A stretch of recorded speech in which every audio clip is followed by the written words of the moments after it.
ரொம்ப புதுசாக இருந்தது. அதேமாரி படம் ஆரம்பித்து ஒரு 19 நிமிஷத்தில் வந்து ஹீரோவே இருக்க மாட்டார். ஹீரோ இல்லாமல் ஒரு ஒரு சாங்கு, ஒரு ஃபைட்டு இருக்கும். இது எப்படி சாத்தியமாச்சுன்னு எனக்கு தோணுது, ஆச்சரியமாக இருந்தது. அதனால தான் என்னுடைய படங்களில் பார்த்தீங்கன்னா, கரெக்டாக என்ன கேரக்டர் பில்டு பண்ணாலும் அந்த 19வது நிமிஷத்தில் கதைக்கு வந்துடுவேன். நம்ம வந்து துப்பாக்கியில் எடுத்துக்கிட்டிங்கன்னா அந்த பஸ்ஸு பிளாஸ்ட்லேருந்து கதை ஆரம்பிச்சிடும். அது கரெக்டாக கேப்டன் பரவனோட இன்ஸ்பிரேஷனில் தான் அந்த ஃபஸ்ட்டு 20 மினிட்ஸ் இருந்தது. அதே மாதிரி ஒரு ஆக்ஷன் ஃபில்மில் வில்லன் இறந்துட்ட பிறகு படம் இருக்காது.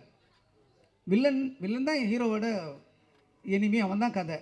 வில்லன் இறந்துட்ட பிறகு படம் இருக்கவே இருக்காது. ஆனால் வில்லன் இறந்ததுக்கப்புறம் 10 நிமிஷம் படம் ஓடும்.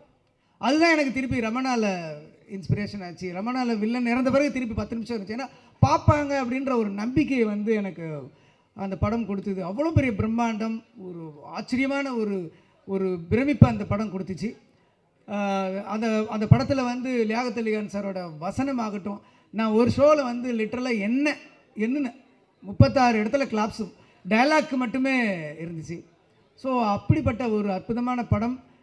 அந்த படத்தை பண்ணிட்டதுக்கப்புறம் அதே கேப்டனை வச்சு நான் ஒரு டைரக்ட் பண்ணுவேன் அப்படின்றதும் எனக்கு ஒரு கனவாக இருந்தது.